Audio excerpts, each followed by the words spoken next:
MSc third semester के online class में सभी का स्वागत है। पिछली कक्षाओं में पार्शियल डिफरेंशियल इक्वेशन के बहुत सारे प्रॉब्लम्स को मैंने सॉल्व किया था। लाप्लास इक्वेशन, हीट इक्वेशन के अंतर्गत मीन वैल्यू प्रॉपर्टी वगैरह बताया था। उसी के आगे आज बढ़ते हैं कि मीन वैल्यू फार्मूला प्रॉपर्टी के बाद हीट इक्वेशन के लिए यूनिक्यूनेस थ्योरम क्या है। यूनिक्यूनेस का मतलब यह है कि यदि कोई वैल्यू हमारे पास है इसका सॉल्यूशन, तो वह यूनिक होगा, अकेले होगा, उसके अलावा कोई दूसरा सॉल्यूशन नहीं होगा। One and only one solution is called unique solution. तो थ्योरम है uniqueness. There exist at most one solution U belongs to C1 square UT of non homogeneous heat equation. There exist only one solution for non homogeneous heat equation which is U। तो non homogeneous heat equation है UT minus del U equal to F in UT and U equal to G on gamma, U equal to G on gamma T। तो ये initial value problem कहलाता है। तो इस प्रकार से हम इसको इनिशियल वैल्यू प्रॉब्लम के अंतर्गत लेते हैं यूनिकनेस। ये स्टेटमेंट ये स्टेटमेंट है। इस स्टेटमेंट के बाद इसका प्रूफ देखें कैसे। यूनिक सॉल्यूशन के लिए हम प्रूफ कैसे करते हैं। देखिए बहुत इजी है, बहुत कठिन नहीं है, आसानी से बना सकते हो। प्रैक्टिस अच्छी होनी चाहिए, बनना आसान। देखिए प्रूफ, सबसे पहले हम लेते हैं U तो ऑलरेडी सॉल्यूशन है, हम लेते हैं U bar be another solution of the above heat equation. इस हीट इक्वेशन का U बार को भी हम सॉल्यूशन लेते हैं। Then U bar of UT of UT of bar minus del U bar UT bar minus del U bar equal to F in UT and U bar is equal to G on U gamma T। ये दो हम equations है non initial value problem. इसमें U बार की भी value रखते हैं। U bar is also solution of equation, U is also. तो 1 और 2 में U is the solution and 3 and 4 में U bar is the solution. चलिए इन दोनों को सब्ट्रैक्ट करते हैं। 1 और 3 को सब्ट्रैक्ट करते हैं तो UT minus U bar UT bar minus del U minus del U bar is equal to F minus F। तो इस प्रकार UT माइनस UT बार आपका del U minus del U bar is equal to 0 आ गया। नीचे वाले को second equation और फोर्थ इक्वेशन को सब्ट्रैक्ट करेंगे तो U minus U bar equal to G minus G। इस प्रकार से हमें प्राप्त होगा। तो यदि हम W is equal to U minus U bar ले लेते हैं तो हमारा जो इक्वेशन 5 है वो कन्वर्ट हो जाएगा WT equal to UT minus UT bar and del U minus del U bar is del W हो जाएगा। जब हम value W equal to U minus U bar रखेंगे तो इस प्रकार से एक वैल्यू आ जाएगा।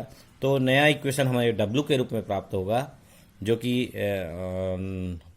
होमोजीनियस हीट इक्वेशन होगा, जो कि होमोजीनियस हीट इक्वेशन होगा। पहले नॉन होमोजीनियस इक्वेशन था जो कि यूनिकनेस के आधार पे हम दर्शा रहे थे। अब बाद में जब हम उसको अनदर सॉल्यूशन लिए U बार, तो हमें यूनिकनेस के लिए एक नया इक्वेशन प्राप्त होगा, हीट इक्वेशन, जिसको हम कहेंगे homogeneous heat equation in W। तो WT minus del W equal to 0 in UT and W equal to 0 on gamma T। इस प्रकार से एक इक्वेशन प्राप्त होगा जो कि नॉन होमोजीनियस हीट इक्वेशन होगा।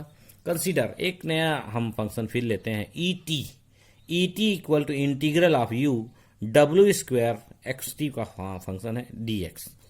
मान लो हम E को ऐसा फंक्शन लिए जो कि W का स्क्वायर है dx है, where T lies between 0 and T एक ऐसा वैल्यू है जो कि 0 और कैपिटल T के बीच है। कैपिटल T भी एक हमारा में स्पेस के रूप में हमने दिखाया, UT और गामा T के रूप में दिखाया था। तो इसी प्रकार से वो जो T स्मॉल t होगा वैल्यू 0 और कैपिटल T के बीच। चलिए हम ETM सेट किए। इस ET की वैल्यू को आगे बढ़ाते हुए हम करते हैं डिफरेंशिएट करते हैं। Differentiate partially with respect to T। ET के वैल्यू जो भी आया है उसको डिफरेंशिएट करते हैं पार्शियली। तो E डॉट T लिख देते हैं यहाँ पे is equal to integral U, ये तो है ही स्पेस, W स्क्वायर का differentiation 2W into WT, T के रेस्पेक्ट में इसलिए partial derivative WT, that mean del W by del T dx। इस प्रकार से प्राप्त होगा। अब हम यूजिंग दिस इक्वेशन 6 का यूज करें तो WT इक्वल टू होगा del W। WT minus del W equal to 0 है, तो WT की वैल्यू क्या हो जाएगी, डेल W हो जाएगी। हम यहाँ सब्स्टिट्यूट कर दे 2W del W into d x. इस प्रकार ये वैल्यू हमें प्राप्त हो जाएगा। इसको हम फाइनलाइज इस रूप में लिख सकते हैं, देखिए टू डब्ल्यू डेल डब्ल्यू को लिख सकते हैं, टू डब्ल्यू डेल डब्ल्यू मतलब del square W upon del x square D X, ये तो ऑलरेडी है। और इसको शॉर्ट में हम लिख सकते हैं डेल स्क्वायर डब्ल्यू square upon del x square D x. जब इसको डिफ्रेंशिएट करेंगे टू डब्ल्यू ऑलरेडी आ जाएगा, इसलिए हम इस फॉर्म में इसको लिखा सकते हैं। तो ये एक प्रकार से हम का एक मॉडिफाइड रूप है जिसमें इसको चेंज किया जा सकता है। अंत में हम इसको ऐसा लिख सकते हैं मॉड ऑफ डी डब्ल्यू का स्क्वायर डी एक्स, ये डी डब्ल्यू का होल स्क्वायर करके डी एक्स लिख सकते हैं। और निगेटिव इसलिए लगाया है कि इसमें क्या है, चूंकि हम नॉन होमोजेनियस इक्वेशन को लिए हैं, इसके बाद ये होमोजेनियस कन्वर्ट हो रहा है, इसलिए निगेटिव इसमें दिखाया गया है। हम कंसीडर करते हैं कि ई डॉट टी की वैल्यू ये आ गई। अब ई डॉट, चूंकि डब्ल्यू ऑलरेडी जीरो है तो डी डब्ल्यू भी जीरो होगा, इसलिए डिफ्रेंसिएशन पार्ट जीरो होगा, इसलिए हम इसको मानते हैं लेस आर इक्वल जीरो।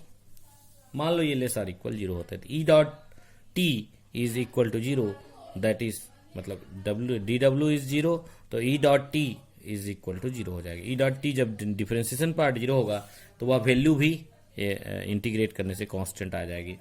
यदि ये कांस्टेंट प्राप्त हो जाए, ई टी की वैल्यू हमें कांस्टेंट प्राप्त हो रही है और इसको हम यदि इंटीग्रेट कर देते हैं तब हमें कांस्टेंट आएगा। इस कांस्टेंट को जीरो करने के लिए हम t equal to zero, E T equal to zero, t equal to zero करेंगे तो E T equal to zero हो जाएगा, तो कांस्टेंट फिर जीरो हो जाएगा। तो कुल मिला के E T equal to zero प्राप्त होगा। देखिए हम लास्ट लाइन में लिखे हैं E T equal to zero, तो from 7 consequently W equal to zero. E T जब जीरो होगा, इस इक्वेशन में यदि ई टी को हम जीरो रखेंगे तो इंटीग्रल ऑफ डब्ल्यू square D x is zero.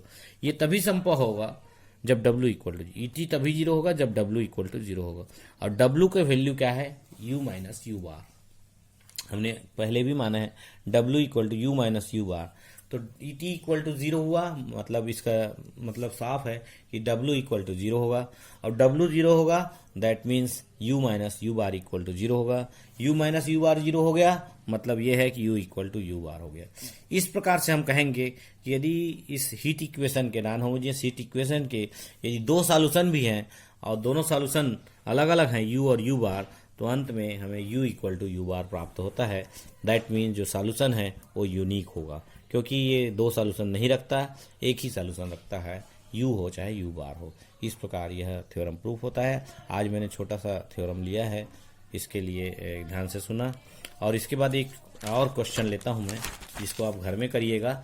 Backward यूनिक्नेस, backward यूनिक्नेस ये भी बुक में है, थोड़ा सा देखिएगा, इसी के समान बनता है, इसलिए मैंने इस क्वेश्चन को लिखा है। बैकवर्ड यूनिक्नेस, लेट थ्योरम ये है, let u comma u bar belongs to c square u t bar.